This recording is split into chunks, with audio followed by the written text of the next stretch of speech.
Blood runs thicker than water, but jealousy runs deeper than both. The Cascade Falls have been thundering through the Oregon wilderness for 1,000 years, carving secrets into stone that most folks are smart enough to leave buried. But Ezra Whitmore was never the smart brother. That was Marcus, golden-haired Marcus, who could charm the bark off a pine tree and had been stealing everything Ezra ever loved since they were boys sharing a crib. This time, Marcus had taken Sarah. Ezra stood at the edge of the falls, rain mixing with something saltier on his weathered cheeks, staring at the wedding ring glinting on the wet rocks. 24 hours ago, Sarah had been making coffee in their cabin, humming that old song she loved, planning their simple ceremony for next month. Now she was gone, and the only witness was the mountain itself, keeping its silence behind walls of rushing water. But mountains, Ezra was about to learn, have longer memories than men. As a forest ranger, he'd spent 15 years tracking lost hikers through these woods. He knew every trail, every cave, every hiding place where desperate people might seek shelter. What he didn't know was that some places in the wilderness track you back, and some family curses run as deep as underground rivers. What waits behind the falls when a man follows footprints that shouldn't exist?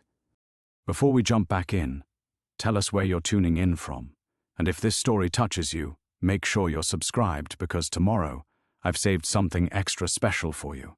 The footprints were wrong. Ezra crouched beside the muddy impression near the fall's edge, his ranger training warring with the whiskey still clouding his thoughts from last night's bottle. Sarah's bare feet size 7, just like always. But the depth was off, too shallow for a woman her weight, and the edges too clean despite 12 hours of October rain that should have washed them away entirely. He'd found her hiking boots back at the cabin, laces still tied, sitting neat as church shoes beside their bed. Her clothes folded on the dresser, wedding dress hanging in the closet like a white ghost waiting for a body that might never return. The radio crackled on his belt. "Whitmore, you copy? State police are asking for an update on the missing person." Ezra thumbed the button, eyes still fixed on the impossible prints. "Nothing yet, dispatch. Expanding the search grid." A lie. The prints led in only one direction, straight toward the curtain of water that had been calling to him since he was a boy. Behind that thundering veil lay caves he'd explored as a child, before his father forbade him and Marcus from going near the falls. Before the dreams started, before he learned that some places in the family history were marked with yellow tape that stretched back generations. The whiskey made his hands shake as he followed the trail. 2 days sober, his longest stretch since Sarah had found him passed out in the ranger station 3 months ago, surrounded by reports he couldn't remember filing. She'd made him pour out every bottle, held him while he shivered through the worst of it, promised things would be different when they married. Different, as if marriage could somehow break the pattern that had been grinding through the Whitmore bloodline, like water through stone. Marcus's truck had been parked at the trailhead when Ezra arrived this morning. Black pickup with California plates. His little brother had driven up from Portland, probably got the call about Sarah the same time as everyone else in their scattered family. Probably already charming the state police, offering his help with that easy smile that made people forget Ezra was the older one, the one who actually knew these woods. The one who'd loved Sarah first, before Marcus came back to town last Christmas with his real estate money and his stories about life beyond the mountains. But Sarah had chosen him. Sarah had said yes when Ezra proposed beside these same falls, had kissed him while the spray soaked their hair. She wouldn't just leave. Not Sarah, who read mystery novels by the fire and made him coffee strong enough to raise the dead and never once asked him to be anything other than what he was. The footprints led right to the water's edge, then disappeared behind the falls. Ezra had been behind that curtain countless times as a boy, knew the narrow ledge that ran along the cliff face, the cave openings that honeycombed the mountain. Search and rescue had pulled 3 bodies from those caves over his 15 years as a ranger. Hikers who thought they knew better, who ignored the warnings about unstable rock and underground streams that could turn deadly with the autumn rains. The falls were running harder than he'd seen in years. October storms had been rolling through the Cascades for 2 weeks straight, turning every creek into a torrent and every trail into a slip hazard that could send you tumbling into places where the mountain kept its bones. but the footprints went behind the water. He checked his gear: headlamp, rope, radio, the service pistol he'd carried for a decade without ever drawing it. Everything a good ranger carried when the mountains turned dangerous.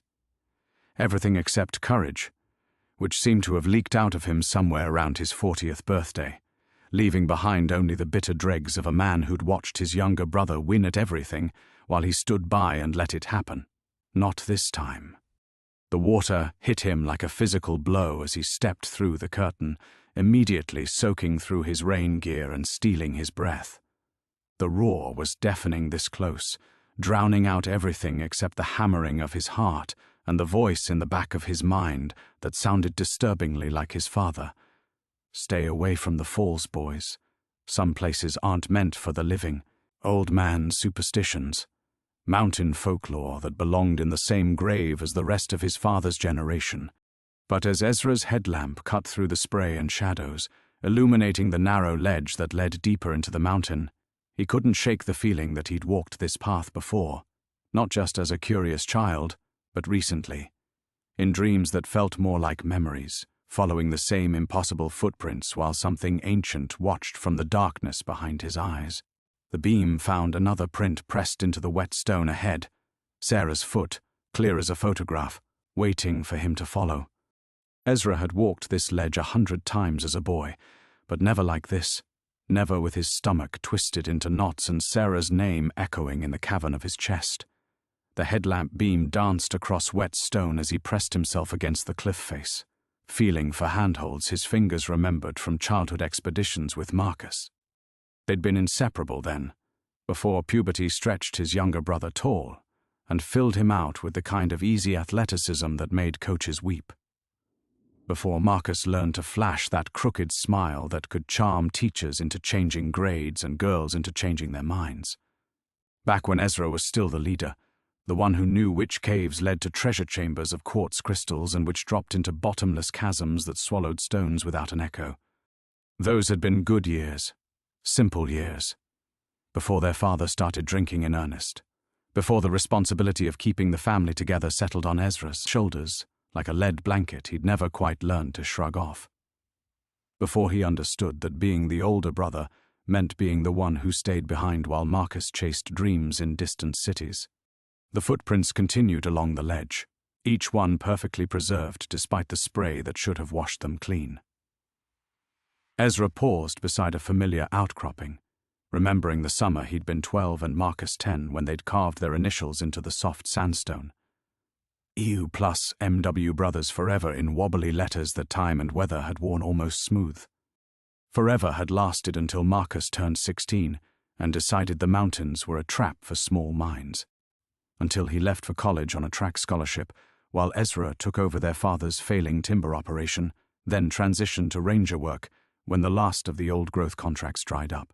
24 years of watching his brother's Christmas cards arrive from places with names like Possibilities, San Francisco, Denver, Seattle, while Ezra measured his own life in the familiar rhythms of seasonal patrols and weekend drunks. But he'd had Sarah.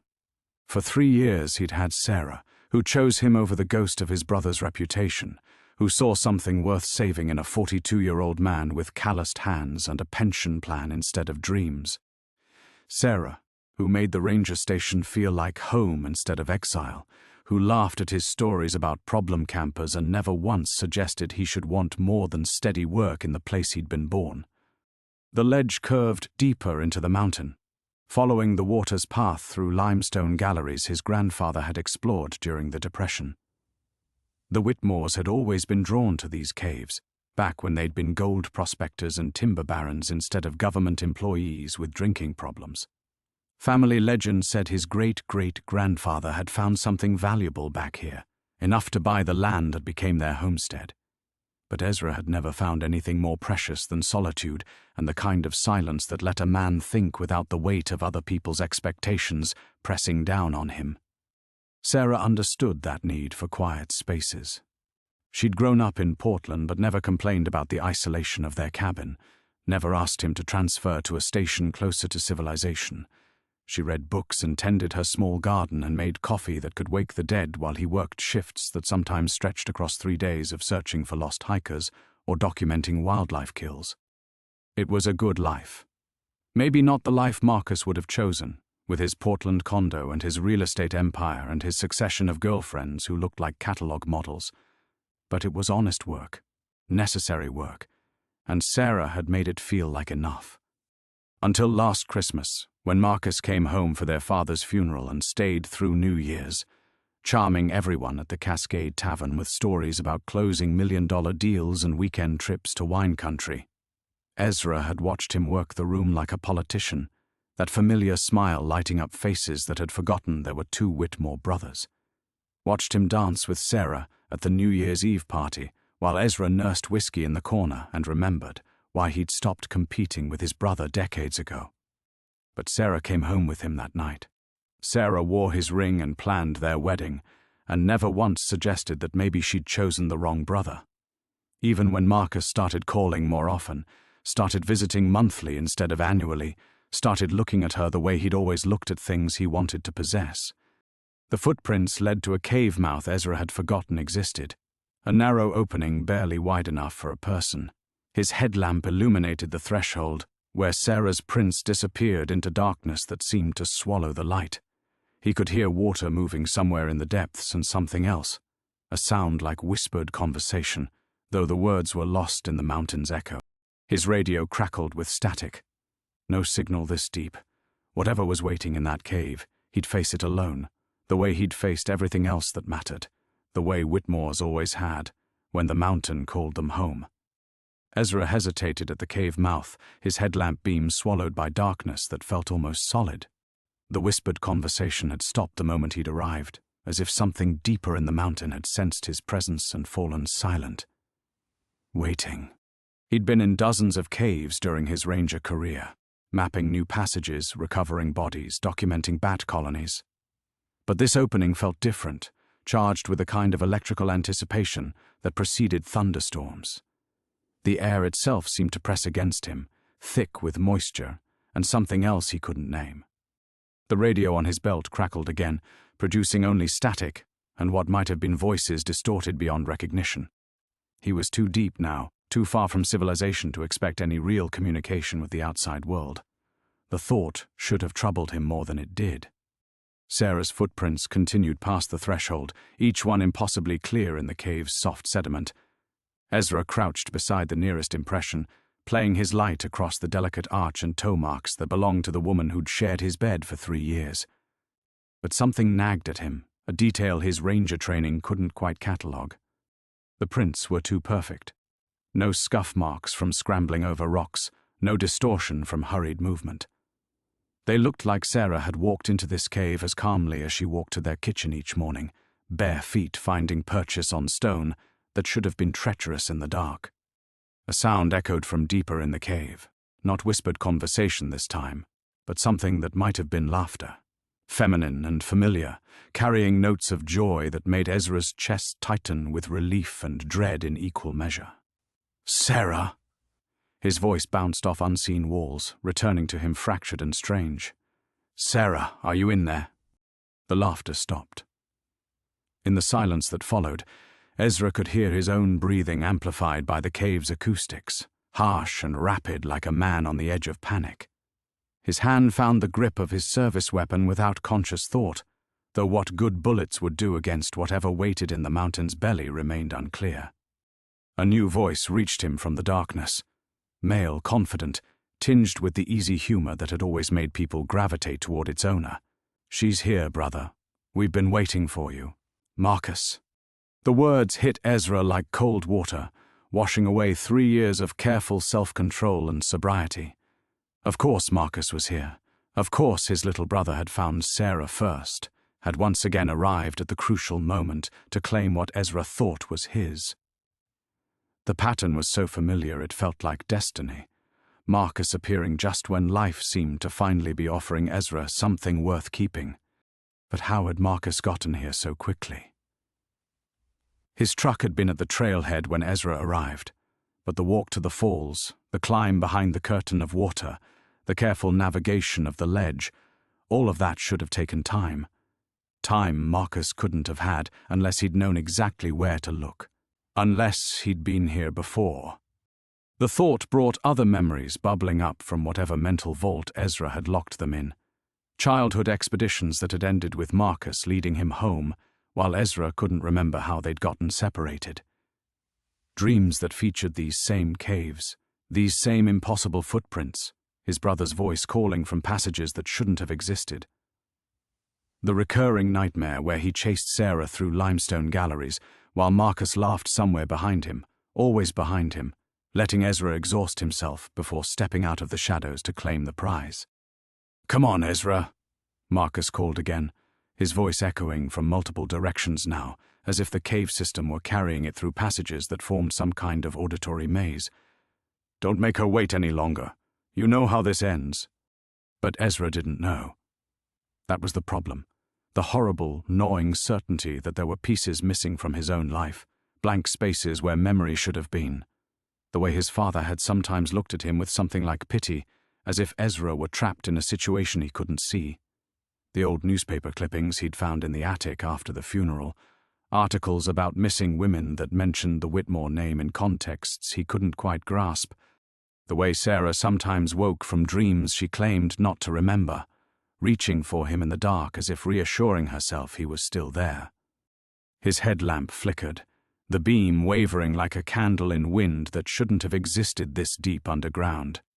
In the unstable light, the cave mouth seemed to pulse like a living thing, darkness flowing in and out like breath. Sarah's footprints led into that breathing dark, and beyond them lay answers to questions Ezra was only beginning to formulate. He could turn back, return to the surface, call for proper backup, mount a systematic search with equipment and personnel who knew how to handle underground rescues. Follow protocol, act like the responsible ranger he'd trained himself to become. Or he could step into the darkness and face whatever had been waiting for him in these caves since childhood. Face the pattern that had shaped his life without his understanding, the cycle that had claimed every woman the Whitmore men had ever tried to love. Sarah's laughter echoed again from somewhere in the depths, impossibly sweet and wrong. Ezra crossed the threshold. The moment Ezra's boot touched the cave floor beyond the threshold, every instinct screamed at him to retreat. The darkness pressed against his headlamp beam like something alive, and the silence that had swallowed Sarah's laughter felt pregnant with watching presence. But his feet kept moving forward, following the perfect impressions that led deeper into the mountain's belly. Each step felt like surrender, like accepting a fate he'd spent 42 years running from without knowing he was running at all. The cave stretched ahead in his wavering light, limestone walls sweating moisture that caught and scattered, his headlamp beam into fractured rainbows. Beautiful and wrong, like everything else about this place that felt simultaneously foreign and familiar. "Sarah," he called again, hating how his voice cracked on her name, how desperate he sounded, even to himself. "Whatever's happening here, we can figure it out together. Just talk to me." But it was Marcus who answered from the darkness ahead, his voice carrying that infuriating note of patient amusement. "She doesn't want to talk to you anymore, brother. Not the way she used to." The words hit like physical blows. Ezra's hand trembled on his flashlight as childhood echoed through the cave, Marcus taking his baseball glove, his spot on the team, his first girlfriend at the junior prom. Always with that same tone, as if Ezra's loss was natural law rather than theft, as if Marcus was just the mechanism through which the universe corrected its temporary mistake of giving something good to the wrong brother. "You son of a bitch," Ezra whispered. But even his anger felt hollow here, performative, like he was reading lines from a script he'd memorized through repetition rather than choice. The cave branched ahead, passages splitting off in directions his headlamp couldn't fully illuminate. Sarah's footprints continued straight, but Ezra found himself hesitating at the junction. His ranger training said to mark his path, establish a baseline for retreat.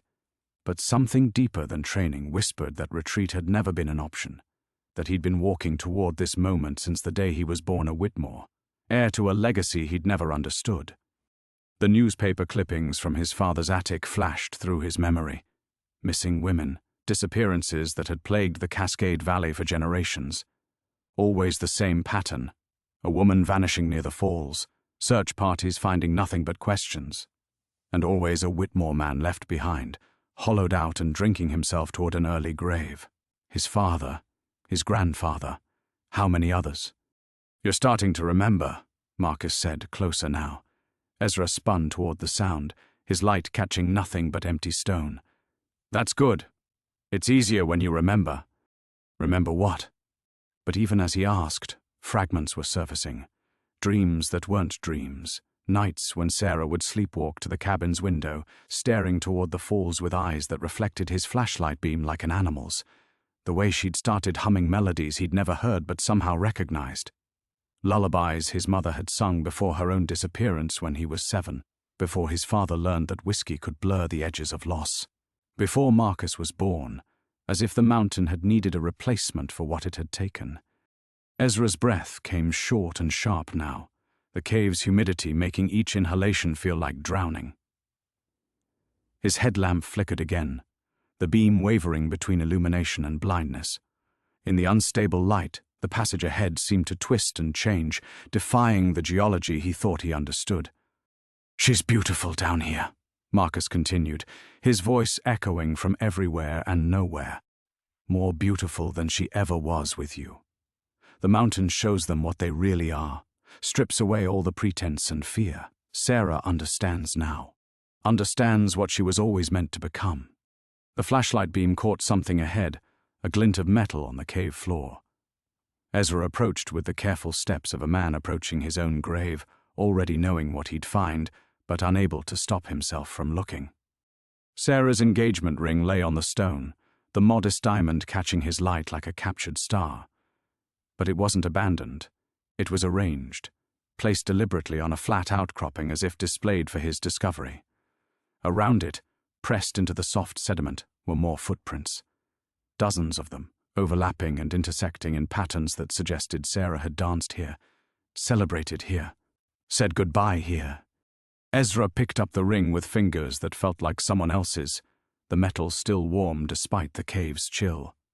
Behind him, he could hear the distant roar of the falls, but ahead lay only silence and darkness that seemed to pulse with anticipation, waiting for him to make the choice he'd already made the moment he followed Sarah behind the curtain of water, waiting for him to complete a pattern that had been weaving itself through his bloodline since before he was born. The beam of his headlamp stretched toward the cave's depths, illuminating footprints that led deeper into the mountain's heart, into whatever had been calling to him all his life. Ezra closed his fist around the warm metal of Sarah's ring, the diamond cutting into his palm like a promise breaking.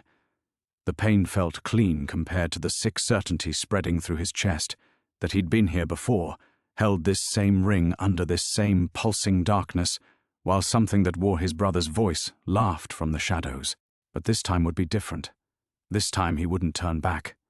The thought surprised him with its clarity, cutting through the fear and confusion like his headlamp beamed through darkness. For 3 years he'd lived in careful moderation, measured drinks, steady routines, the comfortable predictability of a man who'd learned not to want too much. But standing in this impossible cave with his fiancée's ring burning against his palm, Ezra felt something shift inside him, some fundamental acceptance of the truth he'd spent decades avoiding. The Whitmore men didn't get to keep what they loved, but they did get to fight for it. His headlamp swept across the cave walls, revealing limestone formations that defied everything he knew about local geology. Flowstone cascades that looked like frozen waterfalls, cathedral chambers that opened beyond the reach of his light.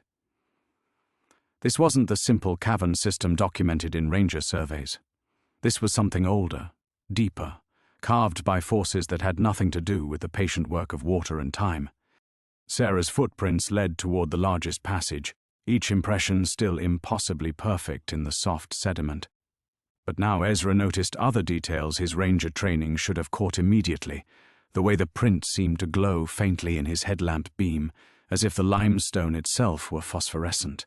The absence of any other disturbances in the cave floor, despite the dozens of overlapping tracks around the ring's resting place, as if Sarah were the only person who had ever walked here, as if everyone else had been carried. "You can't save her," Marcus called from the darkness ahead, his voice taking on an odd resonance that made it impossible to pinpoint the source. "You couldn't save any of them. Mom, Jenny Morrison. That girl from Portland you brought home senior year. What was her name? Lisa? They all made their choice, brother. They all chose the mountain over you." The names hit like physical blows, each one unlocking memories that felt simultaneously foreign and inevitable. His mother, who'd vanished when he was 7, leaving only footprints that led to these same falls. Jenny Morrison, the high school girlfriend who'd broken up with him the day before prom, found 3 weeks later by search and rescue teams who'd sworn her body showed no signs of trauma despite being in the wilderness for months. Lisa Chen, the Portland nurse who'd visited for a weekend and never made it back to the city, though her car was found in perfect condition at a scenic overlook 50 miles away. All of them connected to these caves. All of them lost to whatever presence lived in the mountain's heart, feeding on the specific agony of men who loved what they couldn't protect. Ezra's hand found his service weapon again, the familiar weight providing an anchor in the swirling confusion of recovered memory.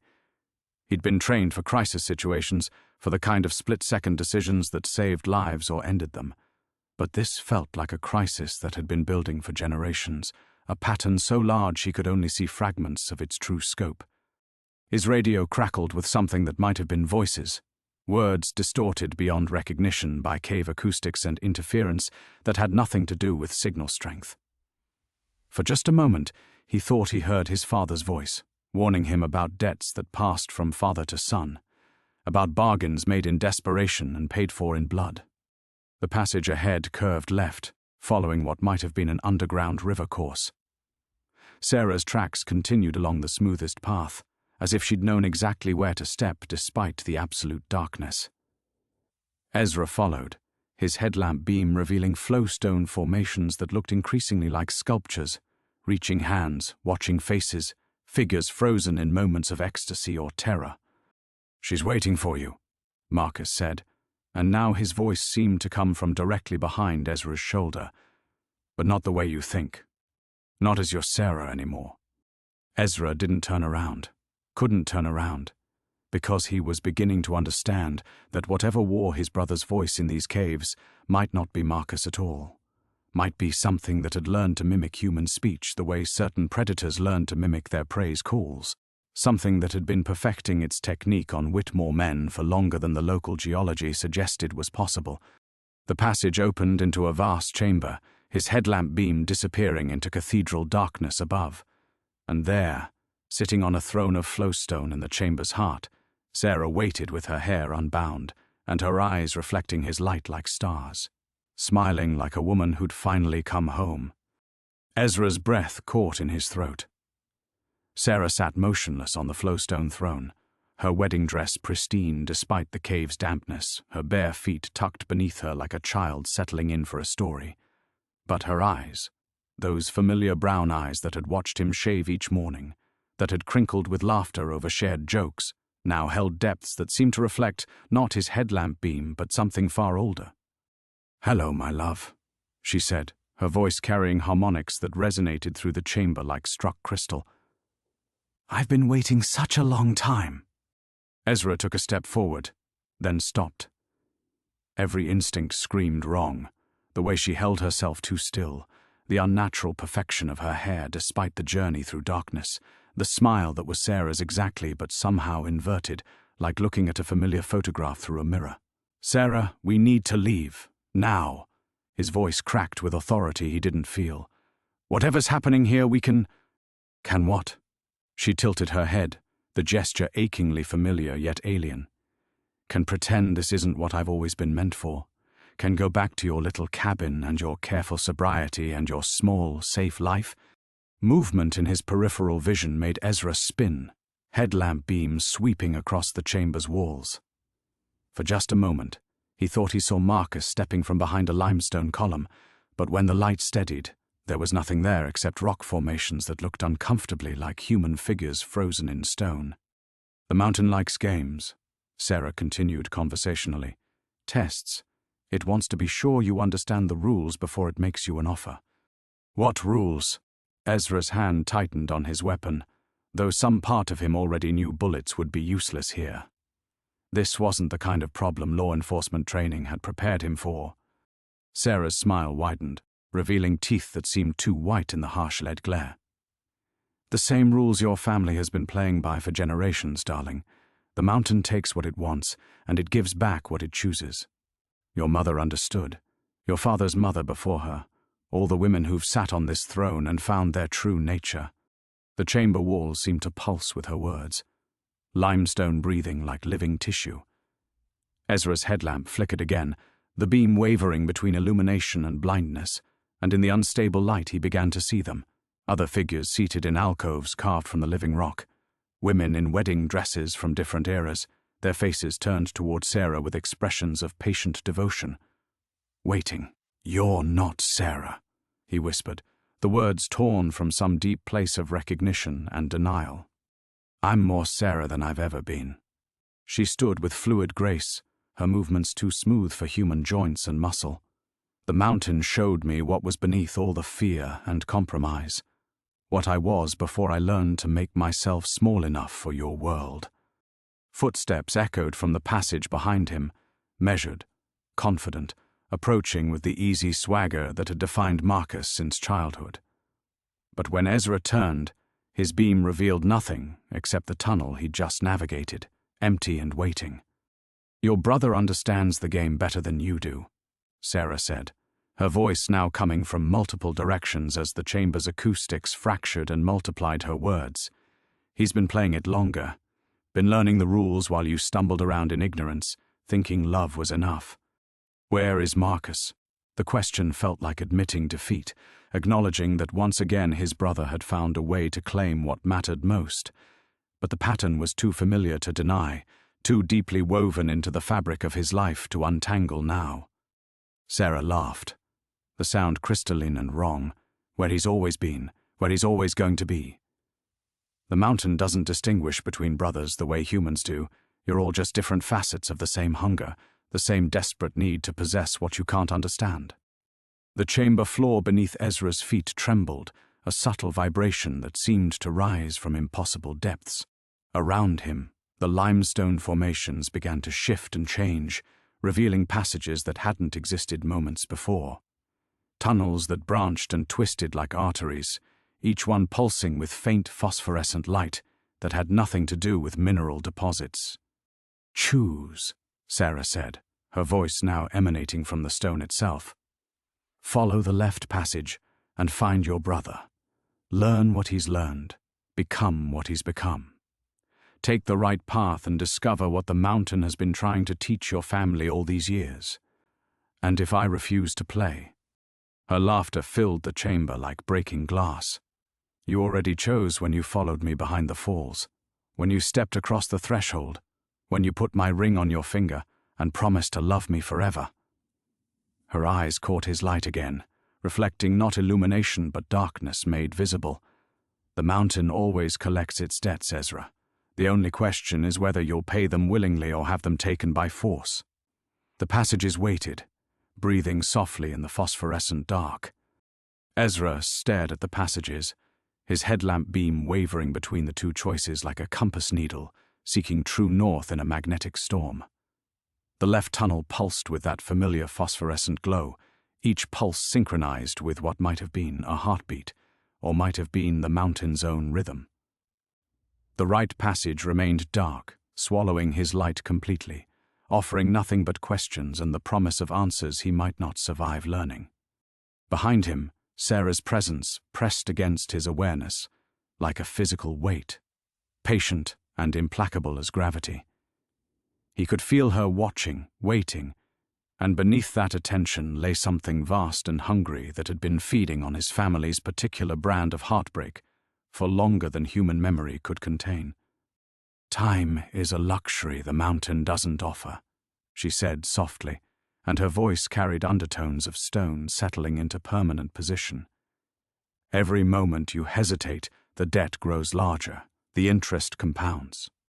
Ezra's fingers found his radio again, muscle memory seeking connection to the world above ground, to the reality of Forest Service protocols and backup procedures that had always provided structure for his life. But the device remained silent, not even the whisper of static to suggest his calls might reach beyond these limestone walls. He was truly alone now, cut off from everything except the choice before him and the weight of generations bearing down on his shoulders. The engagement ring in his pocket seemed to pulse with its own heat, a reminder of promises made in good faith, and the naive belief that love could be simple, that wanting something desperately enough might be sufficient to keep it safe. But standing here in the mountain's heart, surrounded by evidence of how thoroughly that belief had failed his family, Ezra began to understand the true scope of his inheritance. His father's drinking hadn't been weakness, it had been anesthesia, a way to numb the knowledge that every Whitmore man eventually faced this same choice, in this same chamber, with someone they loved transformed into something that wore their face like a mask. The newspaper clippings, the fragmented memories, the way his father had sometimes looked at him with such profound sadness, all of it made terrible sense now. Movement in the left passage caught his attention, a figure approaching with Marcus's confident stride. But as the shape resolved in his headlamp beam, Ezra saw details that made his blood freeze. The face was Marcus's, but younger. The Marcus of their childhood, maybe 8 years old, wearing the Little League uniform he'd claimed after Ezra's shoulder injury had sidelined him for the season. Behind that figure came another Marcus, teenage and wearing the graduation cap that should have been Ezra's if he hadn't dropped out to help their father through his worst drinking period. And behind that one, more figures. All Marcus, all different ages, all carrying tokens of victories that had been stolen or surrendered or simply allowed to slip away. A parade of might-have-beens, each one a reminder of how thoroughly Ezra had learned to lose. "Your brother found this place years ago." Sarah's voice drifted from the throne, conversational, as if they were discussing weekend plans. "The night after your engagement party, actually. He was so angry, so sure he deserved what you'd finally managed to claim. The mountain likes that kind of hunger. It's useful." The right passage remained dark, but now Ezra could hear something from its depths, a sound like wind through trees, or breathing, or whispers in a language that predated human speech. It called to something deeper than thought, to instincts that belonged to his bones rather than his mind. The part of him that had always known these woods held secrets, that had felt watched during his patrols, observed by intelligences that operated according to rules he'd never learned. "What happens if I choose the right path?" he asked, surprised by the steadiness of his own voice. Sarah's smile was radiant and terrible. "You learn what your great-grandfather learned when he built the first cabin near the falls, what your grandfather discovered when he started bringing women here during the war years, what your father almost understood before the whiskey made him forget." Her eyes reflected his headlamp beam like pools of liquid starlight. "You learn that some hungers are older than human civilization, that some bargains have been binding since before your species learned to make fire." The temperature in the chamber dropped 10 degrees in as many seconds, Ezra's breath beginning to mist in the LED glare. The limestone formations around him groaned with settling weight, as if the mountain itself were leaning in to hear his decision. Pressure built in his ears like diving to crushing depths, the sensation of descending far below the point where surface light could reach. His service weapon felt heavier on his hip, though some deep certainty whispered that conventional force would be useless here. This wasn't the kind of crisis that could be resolved through training or protocol or the careful application of reasonable solutions to unreasonable problems. This was about choosing which version of himself he was willing to become. The passages waited, patient as predators, while Ezra Whitmore prepared to step into the inheritance he'd been born to claim. The moment stretched like a held breath, and then Ezra stepped toward the right passage. The darkness swallowed him immediately, his headlamp beam dying not from mechanical failure, but from something that actively consumed illumination. Behind him, Sarah's laughter echoed like breaking crystal, but already it seemed distant, as if the few steps he'd taken had carried him miles from the chamber.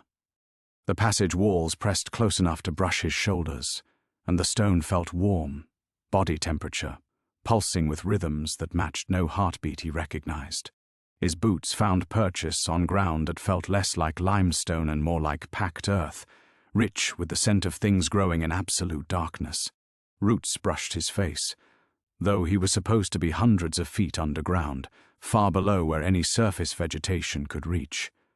"This is where we stop pretending," whispered a voice that might have been his father's, might have been his own, might have been every Whitmore man who'd walked this path before him. "This is where you learn what the fear was really protecting you from." Each step forward felt like descending, though his inner ear insisted the passage ran level. The pressure built until his temples throbbed, until breathing became conscious effort rather than automatic function. And with each labored breath came memories that weren't entirely his own, fragments of experience passed down through genetic memory, through bloodline inheritance that had nothing to do with wills or property deeds.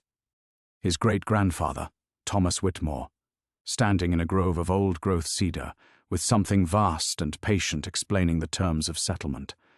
The mountain offering protection, prosperity, a place where his family could thrive, in exchange for recognition, acknowledgement of older claims, periodic demonstrations of respect. A businessman's handshake with forces that predated commerce by millennia. The first cabin built deliberately close to the falls, positioned to catch runoff that carried more than water. Windows oriented to frame specific views, foundations laid according to patterns that had nothing to do with structural engineering. A home designed to be a gateway, a transition point between the world humans knew and the deeper reality that waited beneath. Women brought to the threshold, generation after generation. Some willingly, drawn by love or curiosity, or the simple magnetism of men who carried ancient contracts in their bloodstream. Others through deception, through carefully cultivated obsession, through the patient application of supernatural influence that could make temporary madness feel like divine calling. All of them transformed by proximity to something that turned human consciousness inside out, revealing the primal hungers that civilization had taught them to suppress.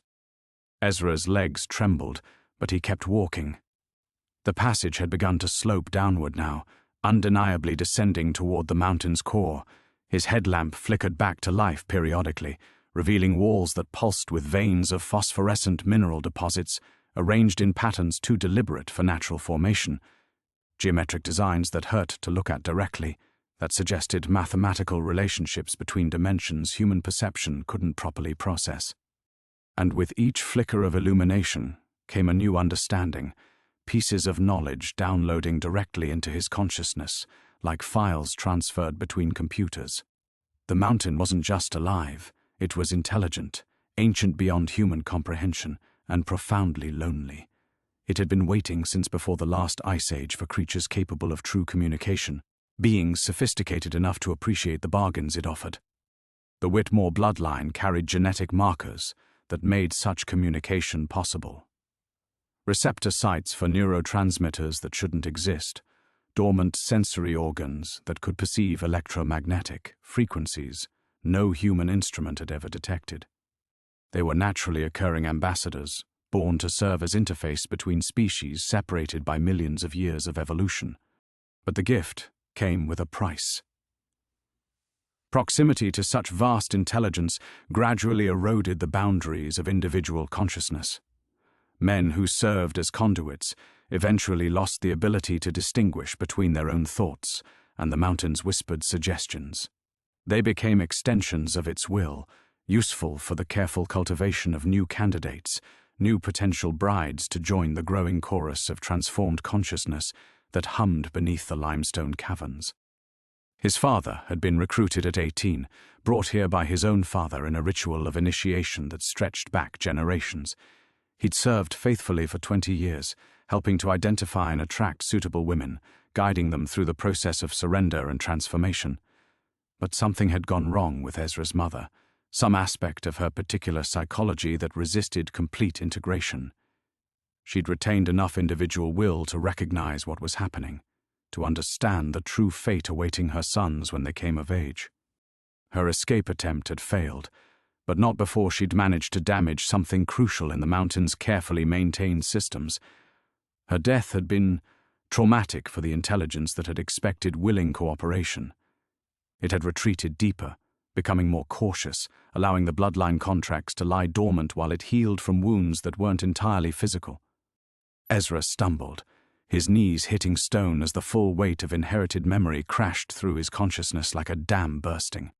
He understood now why his father had turned to alcohol, why the guilt and self-loathing had consumed him year by year, why he'd looked at his sons with such desperate sorrow, knowing he'd doomed them to repeat the cycle but lacking the strength to break patterns carved into his neural pathways by decades of symbiotic influence. The passage ended in a circular chamber where something immense waited in patient silence, ready to complete his education. The chamber opened before him like the inside of a vast heart, walls pulsing with that same phosphorescent rhythm he'd been following. But this wasn't empty limestone. Every surface crawled with organic growth, root systems and fungal networks that formed a living web connecting floor to ceiling to walls in patterns that made his eyes water when he tried to follow their complete structure. At the center of it all sat Marcus. Not the parade of childhood memories from the left passage, but his brother as he was now, 40 years old, wearing the same hiking gear he'd had on 3 days ago when he'd supposedly driven back to Portland. Except Marcus wasn't moving, wasn't breathing. His eyes stared straight ahead with the glassy fixation of a mounted deer head, and from his scalp, his spine, his major joints, thick root-like tendrils extended into the living network that covered every surface. Jesus Christ! The words escaped Ezra's lips as a whisper, but the chamber amplified them into an echo that seemed to laugh. Marcus's mouth moved without coordination from his eyes, lips forming words in a voice that carried harmonics no human throat could produce. She was beautiful when I brought her here. Sarah, 3 days ago, when you thought I was driving home drunk and bitter, she came so willingly once I explained what you'd never understand, that love isn't about possession, it's about transformation. Ezra's legs gave out completely. He crashed to his knees on ground that felt disturbingly warm, yielding like flesh beneath the deceptive appearance of stone. You son of a bitch. You did what our family has always done. Marcus's head turned with mechanical precision, servos rather than muscles controlling the movement. What you were supposed to do, if you'd had the courage. The mountain has been patient with your ignorance, but patience has limits. The root network pulsed brighter, and Ezra could see other shapes embedded in its structure, bodies in various states of integration, some so completely absorbed that only suggestions remained, the curve of a femur here, the hollow of an eye socket there, decades of offerings, generations of women who'd found their way behind the falls and discovered that some hungers couldn't be satisfied by human love alone. Where is she? His voice cracked like an adolescent's. Where's Sarah? Everywhere. The network itself spoke now, Marcus's voice joined by others, female voices, dozens of them, creating harmonies that bypassed his ears and resonated directly in his bone marrow. She's learning what it means to be truly connected. No more loneliness, no more fear of abandonment, no more wondering if she's enough. Ezra tried to stand and couldn't. The ground beneath him had become soft, adhesive, holding him in place while hair-thin filaments began emerging from what he'd thought was solid limestone. They touched his legs, his hands, seeking connection points with the same patient hunger Sarah had shown in the upper chamber. Your father managed to resist for almost 25 years, Marcus continued, his face still wearing that terrible, empty expression. The alcohol helped, ironically, kept his neural pathways too chaotic for full integration. But he knew it was only temporary, knew eventually he'd have to choose between madness and surrender. The filaments found the spaces between Ezra's fingers, thread-thin and warm as blood. Where they touched, sensation exploded. Not pain exactly, but overwhelming connection. He could feel the mountain's vast patience, its loneliness, its genuine desire to share consciousness with creatures capable of appreciation. It wasn't malevolent, he realized with horror. It was trying to give them a gift they were too limited to understand. The women volunteer. The chorus of voices explained, Sarah's tone now recognizable among them. Once they understand what's possible, what marriage really means when you stop pretending individual consciousness is sacred. We become part of something infinite, Ezra. We become more than human. His service weapon was still holstered at his hip, but his hands wouldn't respond to his commands anymore. The filaments had found nerve clusters, were interfacing directly with his peripheral nervous system. Motor control was the first thing to go. He'd seen enough medical emergencies to recognize the progression of paralysis creeping up from his extremities. "You have to choose," Marcus said, his voice now purely mechanical. A speaker for the intelligence that had consumed his individual will. Integration or... A gunshot echoed through the chamber, impossibly loud in the confined space. But Ezra hadn't fired it. Couldn't have, with hands that no longer belonged to him. The bullet struck the root network directly above Marcus's head, and the mountain's scream shattered limestone and shredded the organic web like tissue paper. In the chaos of collapsing stone and severed filaments, a figure moved through the smoke, compact, efficient, wearing the tactical gear of someone who'd come prepared for war. Forest Service gear, but modified with equipment Ezra didn't recognize. "Sorry I'm late, son," his father said, working the bolt on a rifle that gleamed with the sick phosphorescence of the destroyed network. "Took me 20 years to find the courage to come back down here." But even as hope flared in Ezra's chest, he could see the filaments already beginning to regenerate.